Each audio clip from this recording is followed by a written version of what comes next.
Assalamualaikum warahmatullahi wabarakatuh. Untuk materi kali ini saya akan menjelaskan mengenai dasar hukum dan peraturan perundang-undangan pengangkutan udara yang ada di Indonesia. Sebelum memasuki materi atau membahas materi dasar hukum dari pengangkutan udara, alangkah baiknya kita mengetahui dulu apa itu pengertian perjanjian pengangkutan udara. Perjanjian pengangkutan udara itu dijelaskan dalam Undang-Undang Nomor 1 Tahun 2009 tentang penerbangan, yaitu perjanjian pengangkutan udara merupakan perjanjian antara pengangkut dan pihak penumpang atau pengirim kargo untuk mengangkut penumpang dan kargo dalam pesawat udara dengan imbalan bayaran atau dalam bentuk imbalan jasa yang lain.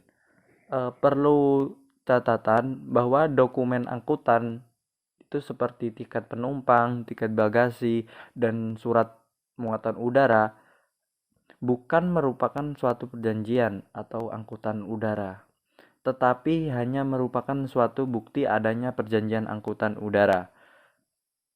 Karena tanpa diberikan dokumen tersebut, angkutan tetap ada suatu perjanjian angkutan. Jadi peraturan hukum pengangkutan udara di Indonesia itu apa aja? Peraturan perundang-undangan nasional di Indonesia ini sebenarnya merupakan implementasi Undang-Undang Dasar 1945. Adapun sumber-sumber hukum penerbangan di Indonesia itu antara lain, untuk yang pertama undang-undang tentunya ya, yaitu undang-undang yang mengatur pengangkutan udara di Indonesia adalah Undang-Undang Nomor 83 tahun 1958 tentang penerbangan. Kemudian undang-undang tersebut diperbarui menjadi Undang-Undang Nomor 15 tahun 1992 tentang penerbangan. Dan kemudian yang sekarang diperbarui lagi menjadi Undang-Undang Nomor 1 tahun 2009 tentang penerbangan. Kemudian sumber hukum yang kedua tentang mengenai pengangkutan itu ada ordonasi. Untuk yang pertama yaitu ada Lucifer Corsfeding tentang lalu lintas udara. Kemudian ada Lustev Never Donatsi tentang pengangkutan udara yang mengatur pengangkutan penumpang bagasi ataupun kargo. Dan yang ketiga itu ada Les Farquentaine Ordonance, yaitu yang mengatur tentang masalah karantina dari kargo tersebut. Kemudian yaitu yang mengatur tentang masalah karantina dari kargo tersebut. Kemudian sumber hukum yang nomor 3 yaitu adanya perjanjian-perjanjian internasional dan perjanjian khusus mengenai bidang pengangkutan udara. Perjanjian-perjanjian tersebut itu apa aja? Untuk yang pertama ada namanya perjanjian Wasana. Perjanjian tersebut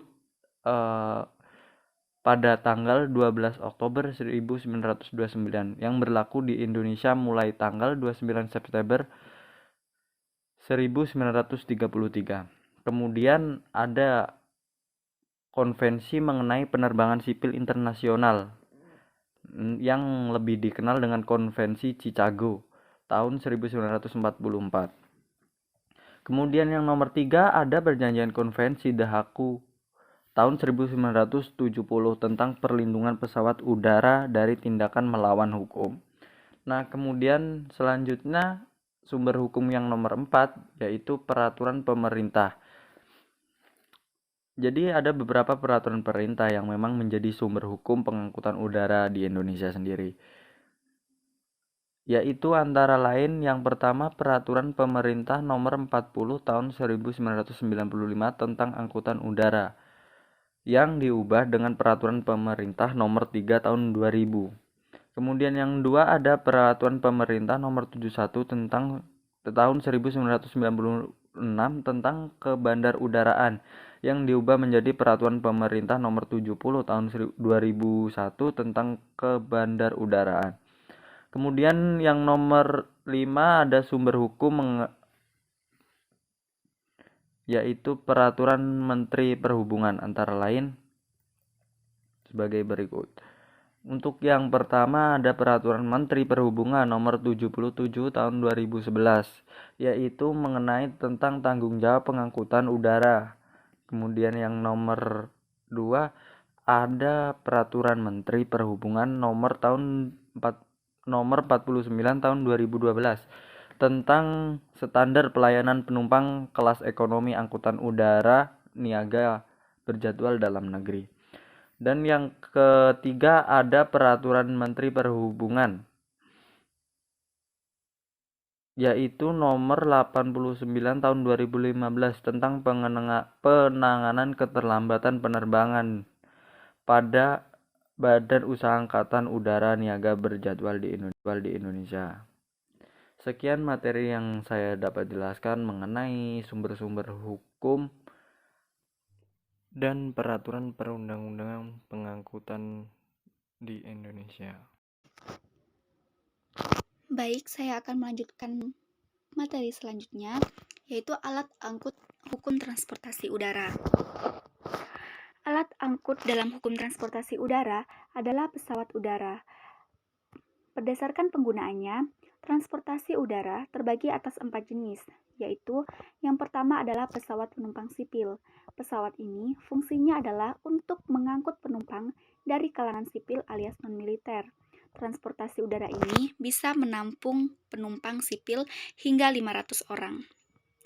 Yang kedua yaitu pesawat eksperimental. Jenis transportasi udara yang satu ini merupakan pesawat yang sedang diuji coba.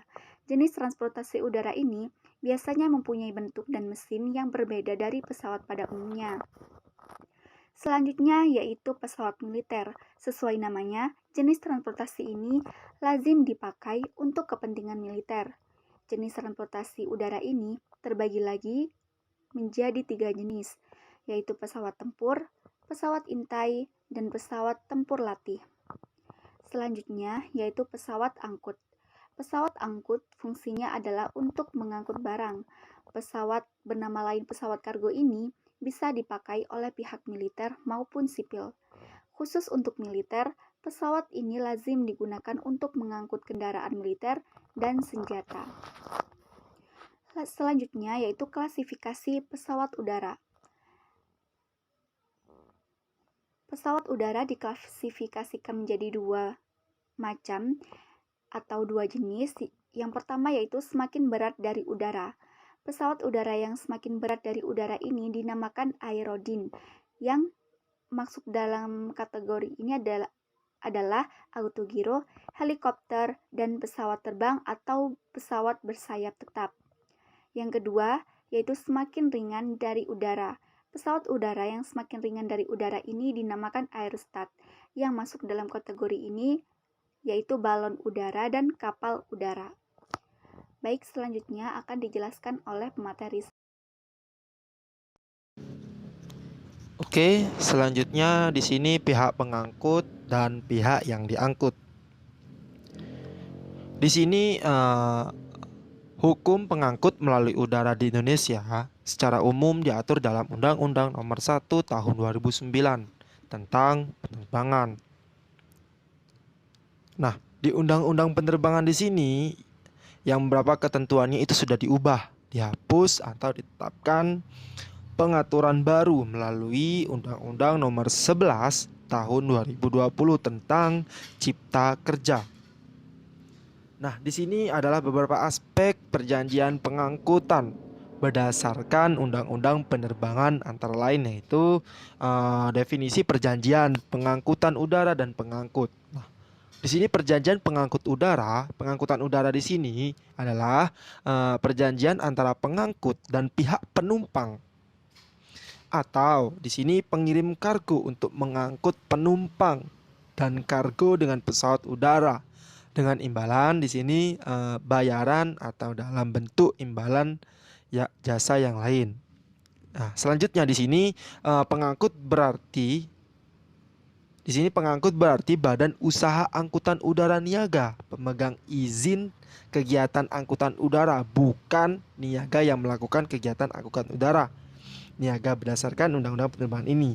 Dan badan usaha selain Badan Usaha Angkutan Udara Niaga yang membuat kontrak perjanjian angkutan udara niaga. Nah, di sini yang kedua tanggung jawab pengangkut. Nah, di sini tanggung jawab pengangkut meliputi kewajiban perusahaan angkutan udara untuk mengganti kerugian yang diderita oleh penumpang atau pengirim barang serta pihak ketiga. Dalam hal ini, tanggung jawab pengangkut terhadap penumpang atau pengirim kargo di sini ada di pasal 141 Undang-Undang Penerbangan. Yaitu yang pertama, pengangkut bertanggung jawab atas kerugian penumpang yang meninggal dunia, cacat, tetap atau luka-luka yang diakibatkan kejadian angkutan udara di dalam pesawat dan atau di sini naik turunnya pesawat udara. Sini apabila kerugian di sini yang kedua di sini apabila kerugian sebagaimana dimaksud pada ayat 1 timbullah di sini tindakan sengaja atau kesalahan dari pengangkut atau orang yang dipekerjaannya. Pengangkut bertanggung jawab atas kerugian yang timbul dan tidak dapat mempergunakan ketentuan dalam undang-undang penerbangan ini untuk membatasi tanggung jawabnya. Selain itu di sini tanggung jawab pengangkut juga bertanggung jawab atas kerugian yang diderita oleh penumpang karena bagasi hilang atau rusaknya barang yang diakibatkan oleh tindakan pengangkut atau yang dipekerjakannya selama bagasi berada dalam pengawasan pengangkutan atau pengangkut apabila dapat dibuktikan oleh si penumpang. Selanjutnya di sini pengecualian tanggung jawab pengangkut. Sebagaimana telah dijelaskan sebelumnya, di sini mengenai tanggung jawab pengangkut atas hilang atau rusaknya bagasi. Namun, apabila tidak disebabkan oleh tindakan pengangkut atau orang yang dipekerjakannya, maka pengangkut tidak bertanggung jawab sama sekali. Kemudian, pengangkut bertanggung jawab atas kerugian yang diderita karena keterlambatan pada angkutan penumpang, bagasi maupun kargo. Tapi apabila dapat dibuktikan bahwa keterlambatan disebabkan oleh faktor cuaca dan teknis operasional, pengangkut tidak bertanggung jawab. Oke, terima kasih. Kurangnya mohon maaf. Assalamualaikum warahmatullahi wabarakatuh. Selanjutnya, dokumen pengangkutan udara. Dokumen pengangkutan udara adalah alat bukti yang diterbitkan oleh pengangkut bahwa penumpang atau pemilik barang berhak untuk dilaksanakan pengangkutannya. Dokumen pengangkutan udara ada dua macam. Yang pertama, tiket penumpang, yaitu suatu tanda bukti bahwa seseorang telah membayar uang angkutan udara dan akibatnya berhak naik pesawat udara sebagai penumpang. Tiket penumpang juga merupakan tanda bukti telah ditutupnya perjanjian pengangkutan antara penumpang dan pengangkut. Pencantuman nama penumpang sangat diperlukan karena nama tersebut adalah pihak dalam perjanjian pengangkutan udara.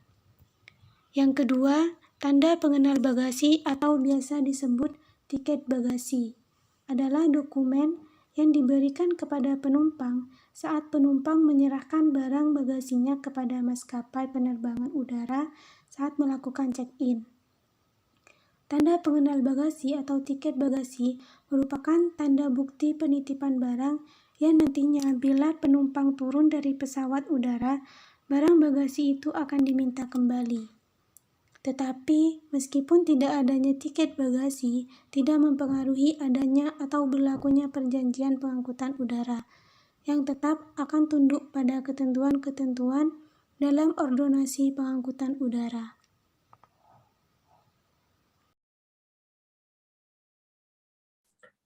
Baik, selanjutnya adalah perusahaan penunjang dalam transportasi udara. Yang pertama, ada maskapai penerbangan. Maskapai penerbangan adalah sebuah perusahaan yang menyediakan jasa penerbangan bagi penumpang atau barang. Mereka menyewa atau memiliki pesawat terbang untuk menyediakan jasa tersebut dan dapat membentuk kerjasama atau aliansi dengan maskapai lainnya untuk mendapatkan keuntungan bersama. Nah, kewajiban dari maskapai penerbangan yaitu melayani penumpang pesawat terbang mulai dari prosedur check-in, penerbitan boarding pass, penitipan bagasi, dan pengecekan visa paspor. Kemudian maskapai penerbangan selalu menerapkan prinsip tanggung jawab mutlak atau prinsip strict liability, yaitu dengan diterapkannya prinsip tanggung jawab mutlak dalam hukum pengangkutan udara, memberikan konsekuensi bahwasannya pengangkut atau maskapai penerbangan wajib memberikan santunan kepada korban tanpa mempermasalahkan apakah pengangkut atau maskapai penerbangan melakukan kesalahan atau kelalaian atau tidak. Dengan begitu, secara hukum, apabila terjadi kecelakaan pesawat udara yang mengakibatkan kerugian penumpang yang meninggal dunia, cacat, atau luka-luka yang diakibatkan kejadian angkutan udara di dalam pesawat udara dan atau naik turun pesawat udara, maka pihak yang berhak meminta ganti rugi adalah penumpang. Sedangkan pihak yang memikul tanggung jawab hukum untuk mengganti kerugian adalah maskapai penerbangan. Penerapan prinsip ini di dalam aturan hukum penerbangan normatif Indonesia sesungguhnya memiliki tujuan untuk menciptakan kepastian hukum bagi para korban kerugian dalam kegiatan transportasi udara. Kemudian, bertanggung jawab terhadap kerugian yang dialami penumpang apabila terjadi penundaan penerbangan atau delay dalam pelaksanaan tugas maskapai penerbangan sesuai dengan prinsip tanggung jawab berdasarkan unsur kesalahan. Bentuk tanggung jawab berupa dibebani pengembalian tiket, pemberian makanan dan minuman, serta memindahkan penumpang ke penerbangan berikutnya. Dan yang terakhir, pastinya memastikan penumpang pesawat tiba di tempat tujuan dengan selamat. Nah, contoh maskapai penerbangan yang ada di Indonesia yaitu ada Adam Air, Batik Air, Citylink, Garuda Indonesia, Lion Air, dan Sriwijaya Air. Nah, mungkin Garuda Indonesia teman-teman pasti tahu. Kemudian perusahaan ekspedisi. Itu perusahaan atau pihak yang bertugas mencarikan pengangkut bagi pengirim, bertindak atas nama pengirim, atau pengirim memberikan kuasanya bagi ekspedisi, bertindak sebagai komisioner atau perantara, berlaku atas campuran, menggunakan angkutan udara apabila mengangkut barang keluar pulau atau keluar negeri. Nah, kewajiban perusahaan ekspedisi sebagai perantara pihak penyimpan barang dan sebagai penyelenggara urusan atas pengangkutan barang, bertindak sebagaimana memberi kuasa, wajib memiliki izin dan mengeluarkan bukti resi kepada pihak pengirim sebagai bukti transaksi. Contoh perusahaan ekspedisi di Indonesia yang menggunakan pesawat sebagai salah satu angkutan atau alat transportasinya dalam mengirimkan barang. Biasanya perusahaan ekspedisi seperti JNE, JNT, Cepat Pos Indonesia maupun TIK ini menggunakan pesawat atau menggunakan angkutan udara apabila mengirim keluar pulau untuk mempercepat waktu pengiriman. Kemudian yang ketiga, agen perjalanan atau tour travel. Agen perjalanan adalah pelayan publik yang menyediakan pariwisata terkait layanan kepada publik atas nama pemasok seperti maskapai penerbangan, penyewaan mobil, jalur pelayaran, hotel, kereta api, dan paket. Sebagai agen atau wakil yang bertindak sebagai perusahaan jasa angkutan, mencarikan penumpang bagi pihak pengangkut dan melakukan perjanjian dengan pihak penumpang. Contoh perusahaan agen perjalanan: Panorama Destination, 2 Butik Trip, 3 MBC, 4 Dharma Wisata Indonesia, dan 5 Traveloka. Mungkin Traveloka teman-teman sudah tahu semua kan? Traveloka merupakan pelayanan agen perjalanan di mana apabila kita tidak bisa berangkat ke bandara untuk memesan tiket pesawat, nah, dengan menggunakan aplikasi Traveloka kita bisa memesan tiket pesawat melalui gadget di rumah.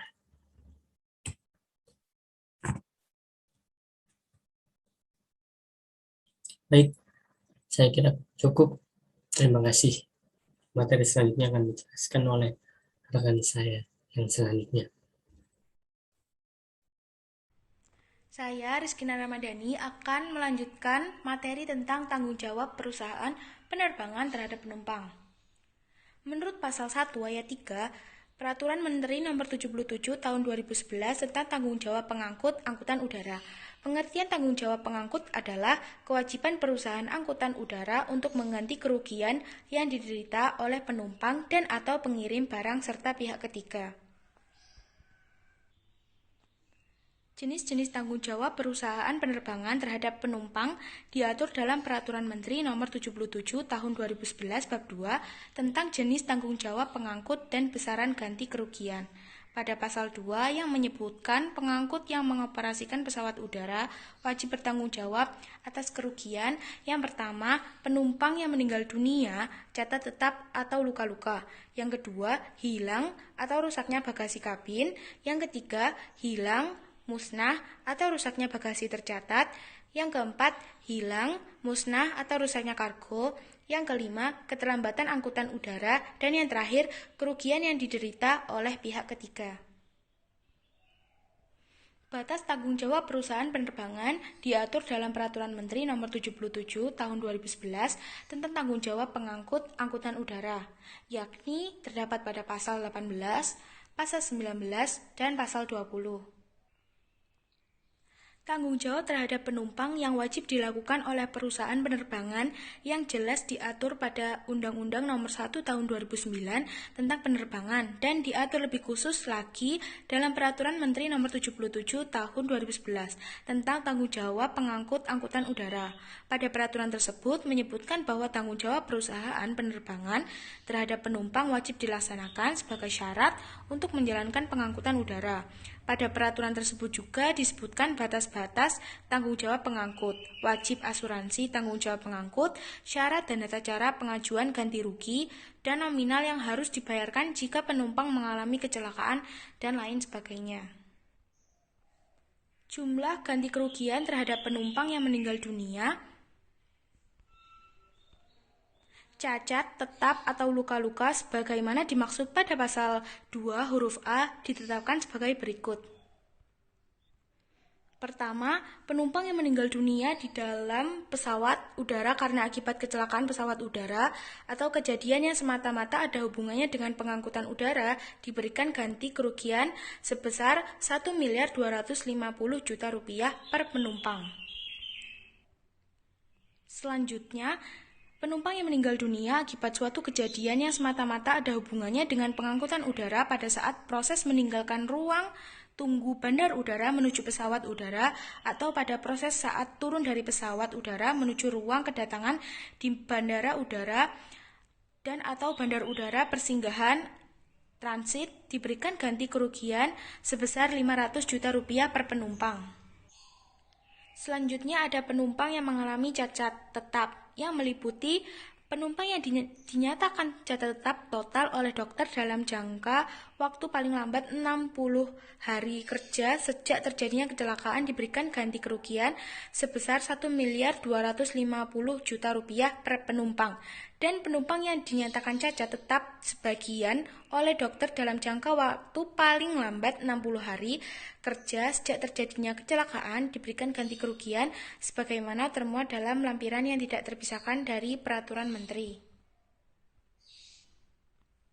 Selanjutnya, cacat tetap total sebagaimana dimaksud pada huruf C angka 1 yaitu kehilangan penglihatan total dari 2 mata yang tidak dapat disembuhkan atau terputusnya 2 tangan, 2 kaki atau 1 tangan, 1 kaki pada atau di atas pergelangan tangan atau kaki atau kehilangan penglihatan total dari 1 mata yang tidak dapat disembuhkan dan terputusnya 1 tangan atau kaki pada atau di atas pergelangan tangan atau kaki. Selanjutnya, penumpang yang mengalami luka-luka dan harus menjalani perawatan di rumah sakit, klinik atau balai pengobatan sebagai pasien rawat inap dan atau rawat jalan akan diberikan ganti kerugian sebesar biaya perawatan yang nyata paling banyak Rp200 juta per penumpang. Sekian materi dari kelompok kami, kurang lebihnya mohon maaf. Wassalamualaikum warahmatullahi wabarakatuh.